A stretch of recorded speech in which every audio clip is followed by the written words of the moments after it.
Hello, this box may look familiar as I did an unboxing of it just recently. The MRZ, I am looking to build this in the new year, so basically tomorrow, which for me is only less than 12 hours away, being here in Sydney. We get to the new year much quicker than everyone else. But anyway, I wanted to go over the manuals. I've got previous reviews of the manuals from Atomic. I do a pre-read of these generally before I build anything. And I thought it'd be a good idea to go off and read the Atomic instructions and see if they've gotten any better or worse. The spoiler here is they're significantly better, and hats off to Atomic for getting where they are with that. So let's start off with by putting the desktop and the manuals up, and let's dive into it. Now I will be going over a couple of manuals here. One is the MRZ, and the other one is the dual A-arm wishbone suspension, or whatever they call that. Now that isn't available as far as I can tell on Miracle Mart yet, but I will be picking that up as soon as it is actually available. But we'll go over it anyway, because it'll have implications for how we rebuild this in the future, which I'm very, very interested in. Okay, so front page looks pretty standard. I mean, if we compare it to, let's say, the DIZ V2, it looks near identical. So they've definitely adopted a new theme here for their cars. I mean, if the yellow metal and carbon fiber didn't give it away, then the manual should hopefully point that out. I do like I guess you'd call it the artistic direction they've gone with by focusing on yellow and yellow carbon fiber. Now that they've done it on a couple of cars, I'd go off and say it's a bit of a defining feature. Just having a look at the chassis itself, we can see that there's a couple of metal parts here, some metal there as well, all of that and that there. Now, having done a quick read, there are some interesting things here. So there's some very, very uniquely sized springs here, which is a tad bit annoying, but they do give you all spring sizes, which is really, really nice. This setup here for adjusting the camber or caster, or one of them, is fairly unique, and I quite like the idea. It'd be interesting to see how well it works out in practice, but I think they're onto a winner with this. Other unique springs here. I mean, this looks very, very similar to the GLR chassis. So I had to think they've got so many chassis these days. So the GL Racing rear-wheel drive chassis. The one notable difference is there is significantly more room on the chassis to put things. One thing I did notice about this is it doesn't look like these are removable. It looks like you're supposed to fix them in and then that's it, or to unscrew them to replace them. I don't know how I feel about that, but as of late I haven't been swapping batteries too much, so that should be fine. So this is pretty good. I like that they're highlighting the important parts here, which is good. Kind of annoying that you have Phillips and hex bits here, not just one or the other. But that's fine, I can live with that.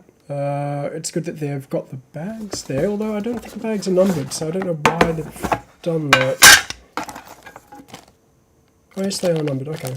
And as you can see, I got one of the first releases, and so I've got the free brass chassis with it. I also don't know how to feel about the brass chassis. I don't know if it was something I'd actually ever use, but I've got it, so we'll see how it goes. And more importantly, we'll see how that does against the GLD. So this is looking good. Rear carbon plate, nothing to really complain about here. I do like this artistic stuff here.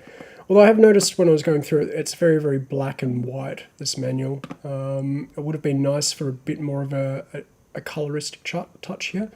An example of that is the Techno EB410 manual, which I consider to be one of the best manuals I've worked with.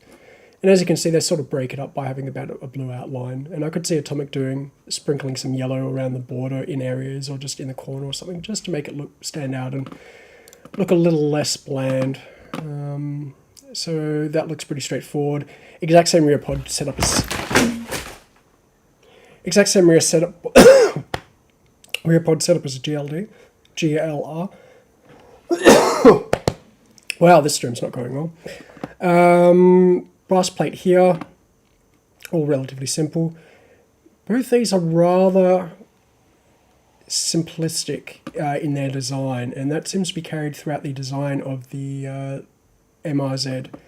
And I kind of like how this is looking so far. After having gone through it a couple of times and checking a couple of things, this looks like it'll be a very, very simple and straightforward build. And I do like that they actually capture the rear pivot point. Not that that was an issue with the GLD, because from memory it gets pushed into a cup, but this setup just seems a bit more sane to me. And less damage pulling it in and out if that's your thing. Glass fiber. I do like the red text, which is good, but there is a lot of it. I don't know if that should be broken out into a box or something with a tension and then just the actual text and whatnot. This is what I do like though. They've actually pointed out very, very specifically which screw heads each thing are when it is ambiguous, and it looks like the rendering program does make it difficult to determine what sort of flathead that is. This was a bit of an unusual step, but I didn't mind. But both here and here introduces probably one of the more interesting things I've done with the manual this time, and that's the use of colour. So the parts that we're actually putting in, they've actually darkened and they've kept the chassis white to sort of highlight which parts you should be looking at and what you should be working on, which I think was a really, really, really good decision on their part. It's made reading this very, very simple. And identifying if you've missed a step, very, very easy to go back and locate where it was. So you should have added that all in. So once again, this is all looking very, very standard. I'm assuming these parts are probably the same as what's on their other, like the BZ3 and such. I'd almost fathom they're interchangeable with those, but rather than rotated 90 degrees, they're perpendicular to the chassis. Carbon body mount. Also interesting, flatheads, so flat 2.4s, flat 2.4s, M24s with a flat M24s. So this is good. So far, we've only got 2, possibly 3 different screw types. So definitely a positive from me on that one.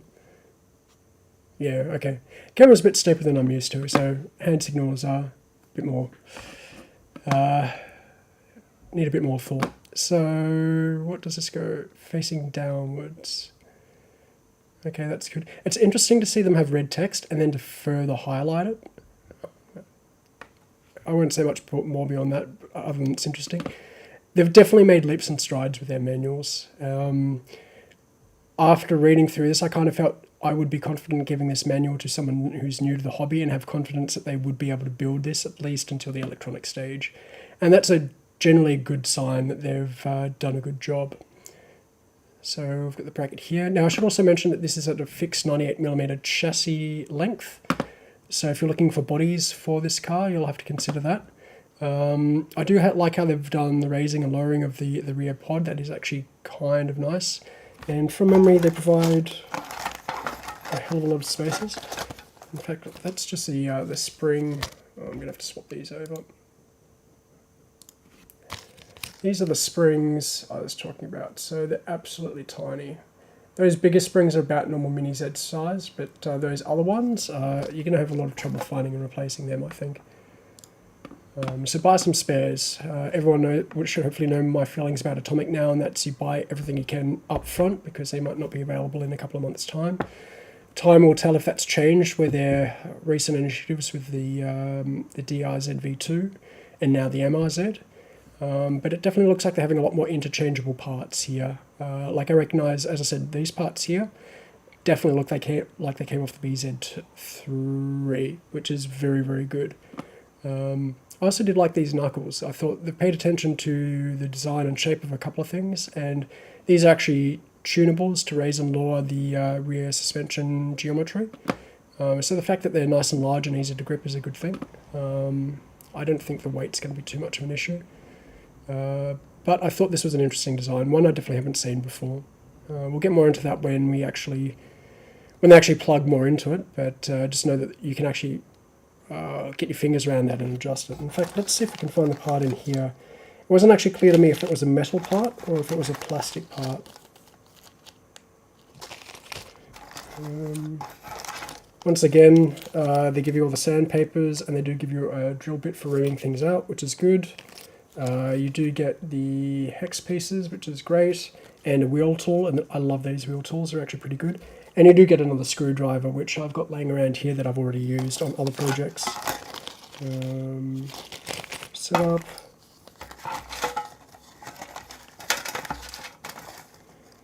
So given that I can't find the parts immediately, I'm going to assume they're black plastic.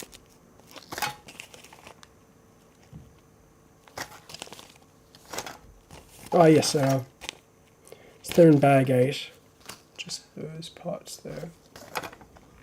In fact, it probably tells us, yeah, right here, open bag 8. Okay. So that's always a good sign. I can't remember which window view I'm supposed to be on. That's the one. Let's have a look here. So they've got springs in here, which I thought was interesting. Do not pull the spring out or just damage it. That's good advice. Canonical shaped spring. Interesting. The use of a custom spring there. And as you can see, just that sits on there. Looks very, very similar to like the PN Racing rear end pods for the MR03. M26s, so those are actually slightly longer. So we're now up to an M29, M26. Okay, so we're up to a couple of pieces now. We've got hex and Phillips heads so far. So I'm kind of alright with how many screws I've got so far, as long as it doesn't go much further than that. Steel support post, interesting. I'm surprised it's not plastic, but what do I know? I thought this step was interesting. They actually ask you to glue the battery mounts on the either side with instant glue. Now that's not something I'm always carrying these days, and I thought that was an interesting choice. I kind of feel there are other ways to design this that would negate the need for this, which would also include perhaps mounting a plastic piece off here that is an arm that goes up and down, so you could actually remove the battery. But now that I'm looking at it, and I know from what I know of the GLR, these arms actually do interfere quite a lot with getting the battery in and out. So you might just have to get the largest battery you can fit in there and just permanently wire it in, or put it in this front area, as there seems to be space there, but that's going to change your weight balance. Okay, as you can see, simple. I don't understand why there's a rubber O-ring here and not on the back. Although now that I'm saying that, I thought that was sealed and it's not. So I guess the arm does raise like that, and that's designed to make sure that there's not too much pressure, so it does actually rotate. So I guess that works pretty well. Yeah, I guess that deals with all the issues I had with that. And does that go on both sides? No, so you can't actually see the other side here.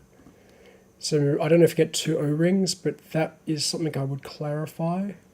And actually I think it is an O-ring on either side, because if you have a look at that, that's protruding and it's not protruding there. But still, it would probably be a good idea to have a sign indicating that that is a mirror image of that. That goes on top like that. As you can see, super, super simple design. I still do like that pod, how small it is.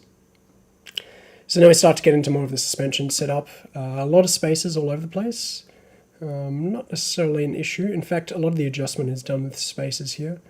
The damper tubes are interesting. They're not sprung at all. This reminded me a lot of the SD Racing, their new PCO1, if I remember correctly, which has these damper tubes. And in fact, if I was going to build one of those, which I will hopefully be in the future, it looks like these damper tubes are really, really, really well constructed. And so I'd probably get a couple more of these and use them on other projects. But these are not for... These aren't supposed to take the sway out of the rear end, basically. And the car should self-center on its own, so it doesn't necessarily need to be sprung. I normally use I normally use about 30,000, because that's the oil I got from Atomic.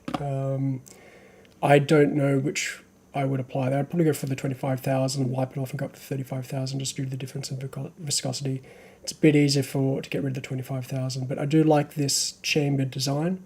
I suspect this is going to be really, really, really awesome as a damper, so time will tell. Now here's one of the details I really, really did like, is there's been a lot of attention paid to just how this is knurled, and having a look at the actual part. I don't know if I'll be able to capture it on camera. Here we go.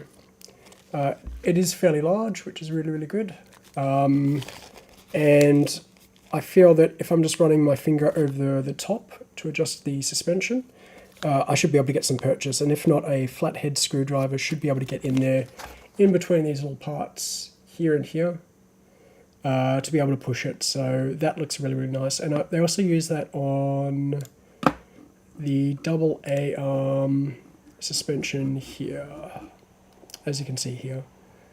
So it wouldn't surprise me to see this used in more of those shocks. But we'll get into this a bit later. Like, this is the one part I hate about this is anytime they tell you to cut parts like this, I get really, really annoyed. They should come cut to length, or for 0.8mm, I'd actually recommend sandpapering that off. If you cut that off, it's very, very easy to warp the tube here. So sandpapering it off damages a tube a lot less and allows you a lot more accuracy in how far you actually cut it down. The downside is it will leave a lot of plastic dust that you'll have to clean off. You don't want it getting into the grease itself because it'll be impossible to get out. Or alternatively, fill it with grease and then use the grease to pull the dirt out. That's also an option if you have a lot of grease on hand. So, but that's a diversion at the moment. Let's get back to the original thing. Again, we can see here the bumper design, which should retain some oil. This is a fairly standard looking unit. No real magic here. This design works really, really well. I've used it on the GLD and the MRO3. This is a high quality design, so that's good. I do like this help here. This seems a bit weird to mention it's plastic, but maybe there's a reason for that. Oh, I guess it makes it easy to identify. And then that just goes on like that. So fairly well centered. A lot of room at the back here, which is important. It'll be interesting to see if I can put the ESC here, and if I feed the wires over the top, or if I can feed them under the shock tube here and to the motor here and keep the entire thing invisible and clean like I did for the DIZ V2. Now we get onto the servo setup. There is a servo saver that is very, very small that I'd probably recommend getting. I will definitely be getting one.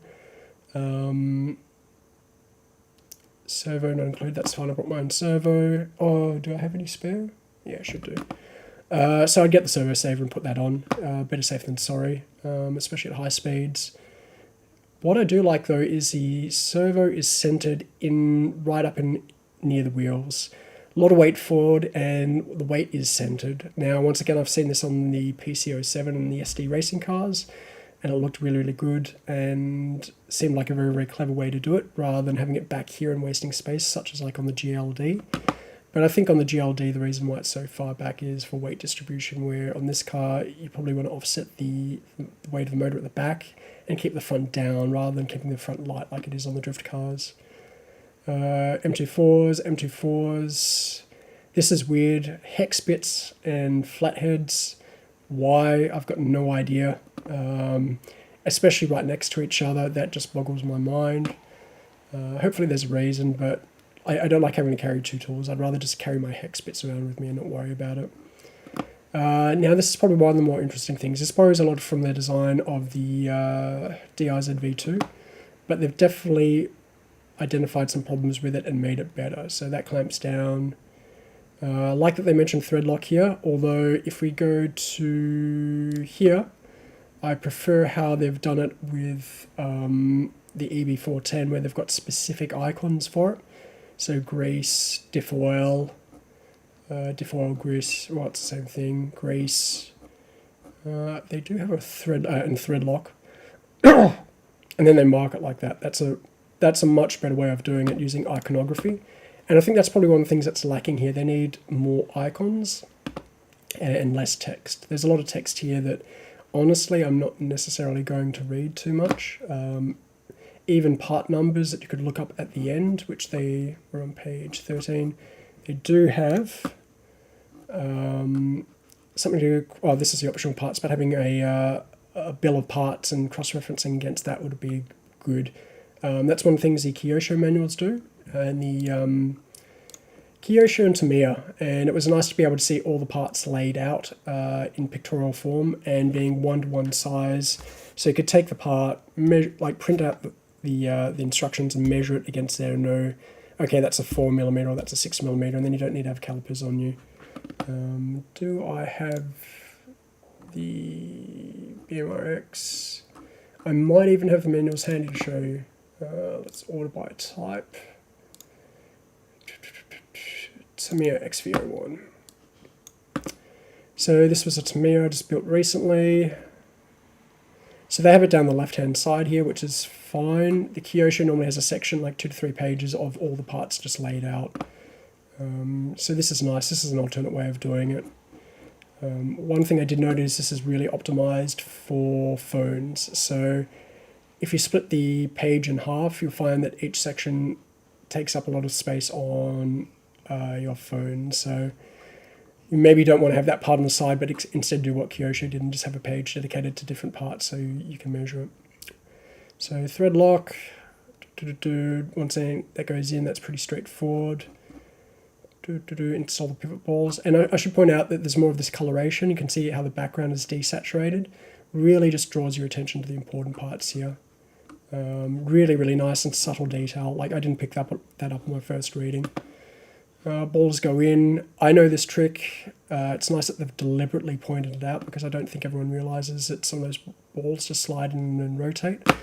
Glad that they've called it out. And they're starting with the iconography here with the arrows. And that was definitely a good touch.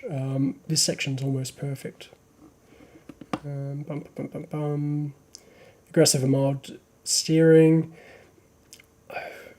I'm mixed on this. I feel that these need more explanation, but probably more importantly, it should say mild steering default or something like that. It should really indicate what you should be going for if you don't know what to do, because I'm sure a lot of new people will go with aggressive steering, not realizing just how that's going to make the car handle when they probably want a mild steering. And I don't worry about aggressive steering because I sort of compensate for it with high-speed servos. So once again, instant glue, an icon here would be a lot better. Like you get rid of this entire section with just like a little glue button there. I don't know why that's highlighted, but I'm assuming the head part is an important part here. That's pretty good. They should also really point out that, not necessarily here, but perhaps at the end, that these can be swapped in and out to change the driving characteristics of the car. But we'll get into that in a moment. Kingpin, good advice. Once again, that should be an info box rather than red text. Steel washer, blah, blah, blah. Now, here's the interesting part of the front suspension. The ability to adjust the... So camber's back to front like that, and then caster... and then toe in, toe out. Yeah, so it's a caster adjustment. And I really think that this should have also been called out in similar fashion to this as a point of adjustment for the car. And that this is caster adjustment. But the only thing I'm really worried about here is whether or not I'll be able to rotate this part. It's going to really come down to how much friction is on here, but I think this is an absolutely brilliant design. One of the bigger innovations on this chassis. This chassis has a lot of good innovations, but this is probably this would be first, if not second, on my list of what this car brings to the table. Generate over Titan, good advice. Upper arms. This looks like it's going to be pretty simple to install, which is even better. So that uses the standard pin and capture. I've got mixed feelings about this. It's going to come down to the tolerances, because generally we've seen pretty bad tolerances on either the left or the right hand side of these models. So when we build it tomorrow, we'll find out about that. I suspect I'll be able to do this in one session as well, but given how simple this car is. Now we get onto the steering crank setup. Looks very, very similar to the MRZ RWD. It probably is. So I'd be watching for any deformation of this plastic part when I put the bearing in. That said, even if it is deformed, because it's not a multi-layered compressed design like on the MRZ RWD, that shouldn't matter too much. I find this interesting how it's offset like that, but I also suspect that they might reuse this part somewhere else, so that'll be a good thing. The other innovation they bring here is a thrust bearing into the setup, so that even if you over tighten, it still works well. There's actually a couple of ways to solve this problem, and these thrust bearings are what they use in their rear diffs, so they've probably got them laying around, but also one or two, like a 0.2 mil spacer here would have also worked, because what happens is that inner ring is the only thing being engaged by the nut. So if you can pop that up so it's not rubbing on this part here, and you tighten it from the top, you can put as much force on this inner metal ring without causing any issues with the bearing. Given that the balls are slightly out, it's actually going to be running on the outside there where the blue part is of the bearing. And if you over tighten that, that may actually indent or cause binding. So I'd actually probably go, I might even just put a couple of washers there rather than thrust bearing, just because I know I can load up that middle plastic thing and it's not going to bend or deform or cause any pinching on the bearing, and it should be really, really smooth, whereas this will allow you to tighten more than normal, but if you still over tighten it, there's still the potential to damage the bearing. So, oh, actually no, I lie, because the bearing is retained by that, so the thrust bearing's up against the plastic. That might actually work. Okay, that might actually work. I'd still prefer the washer solution, but this is a more than acceptable second. I can't say much about steering linkages, they're always a pain. One thing to note though is the URL has a feature called youtube.b, so I think they've done the short link, clicked through to it, and then grabbed what's in the URL bar by accident. You actually don't need that part there. You only need everything from the ampersand onwards after the watch part, and then that will work. So the V onwards after the question mark. I just thought it was a weird note. I normally strip that out of all my URLs. It's kind of, this actually tells you how they got to that page. So someone's been sharing around the shortened URL, and then someone's copied and pasted the longer URL into the manual. And I bet you that's a long URL as well. Okay, trimming these down, as I said earlier, don't like that. Always error prone, really, really difficult, so easy to hurt yourself. Sandpaper them down, do yourself a favor.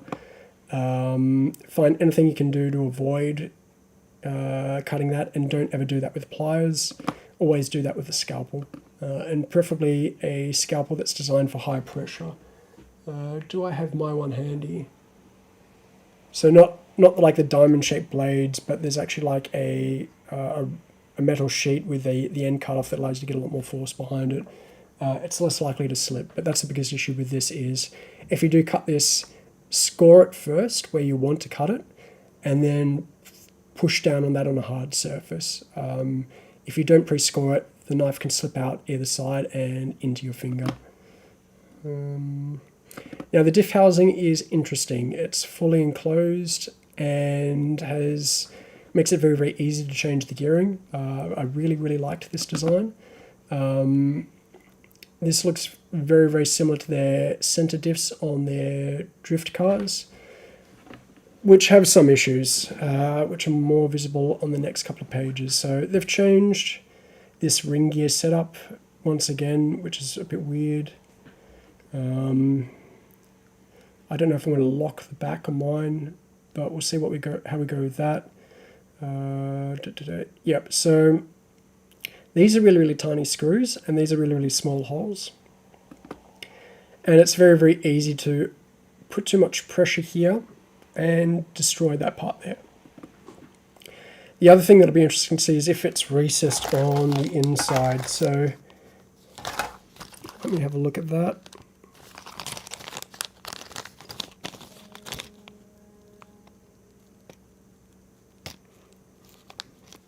It is not. Okay, so this is not going to be a super watertight seal, so just keep that in mind if you're going to have a very, very liquidy grease in there. It's just a big bump on the outside, and then it dips in the center, rather than having a recessed lip that this fit, or a channel that this fits into. So something to be aware of.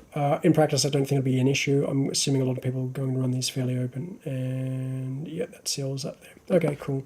But overall, I like this design. The thing I like about it the most, E-clips. I'm sure everyone hates E-clips. If you hate E-clips a lot, Tamiya has an E-clip tool. I recommend getting it. It makes getting E-clips on and off very, very easy. And the best thing about it is it does a lot less damage to the E-clips when you take them on and off. It makes it a relatively simple affair, or at least a lot easier. And you need less hands to push them on. So, yeah, so this is a removable spur gear, which I really, really like. So you'll only have to take off one wheel and then swap a new spur gear on. And then if these start wearing down, you can just replace them. So super, super, super awesome design. If you're going to steal anything and put it on another vehicle, it would be this. In fact, I'd probably buy a couple of these just to have them handy and put them on your open class MRO3s, because this seems like a much better way to do it. It'll just come down to how much slop there is and on this, and like how much the gear will rotate back and forward in place, and if this rubber seal causes any issues. But I believe it probably will be fine. The white shims, those plastic ones, they're horrible to work with. But I've got a lot of them now. But this is good. So they're actually putting washers in here so that that outer lip there does not rub on the lip here of the bearing. So that's good to see. In fact, that's what most bearings are actually used for, is just to prevent surface-to-surface contact in the wrong place. So keep that in mind if you ever see shims anywhere. The shims are there for a reason, and it's not always a good idea to omit them. This is pretty standard setup. Once again, another shim, and the shim make sure that the forces are on the inside here and not applied to the outside, so that it runs free, and there's no binding or anything. Rear diffuser. I've actually been very, very interested to see if a rear diffuser does anything, but I do like it how it looks visually, so I'm definitely going to be putting that on. And then we get on to the optional parts, which is nice. Now back to setup. I did want to bring attention to how Techno does it. So they've got all the different the parts list, the shocks list, the hardware list, which is really, really nice in case you need to reorder parts. They use full color pictures, which helps, but I kind of like what Atomic has done. Setup information. This is what I think that Atomic would benefit from investing in, but I also understand that it may be more effort than they want to invest. I don't know what their profit margins are, or if they have the time and money to spend on this, but Techno probably has a much larger budget for them, but points out what all the different things are and how you can adjust them. And as you can see, we've got bump steer and Ackerman and everything like that, and we've seen some of that already set up on the MRZ RWD. If I can find it. So we've got some of that, and then we've got these shims here. So that's nice. Differential oils, which is really, really awesome. Wheelbase adjustment, springs. It's kind of one of these things that once you do it once, you can pretty much copy and paste it around as much as you want. This no one cares about. Notes no one cares about. Maintenance is always a good idea. Less of an issue with the Mini Zs, but still nice. A setup sheet would be good. I've been racing in more locations now because I've been doing a lot of rally stuff, and I'm only getting to the point now where I have to think about changing my setups at different locations. With the rally, I'm also doing mixed surface stuff, so I can get away with not having a tuned setup because that's kind of part of the fun, but if you're going to model racetracks, this is kind of nice to have. And I do like that they've got the defaults here. That's a good idea, because as I said earlier, there's a deficiency here where they don't really indicate what, well, they say about 0.3, but I don't want to have to go and reread every single step. It'd be nice to have a setup sheet for that sort of thing. There's something else. It was diff oil. That's what it was. All the oils on here, and the aggressive steering angle. Like, they don't tell you what the default is for the steering angle. So that's that. Overall, an exceptional manual. Pretty high quality. Could be even better if they want to invest the effort into it, but I'm pretty happy with where it is. If you're new to this hobby, I'm pretty confident you could get through this without any major issues. We'll find out more when I actually do the build video, but as you can see, it's pretty good. If we do go to the MRZ, however, so this is a AA arm wishbone suspension, so same arm things with fixed shims.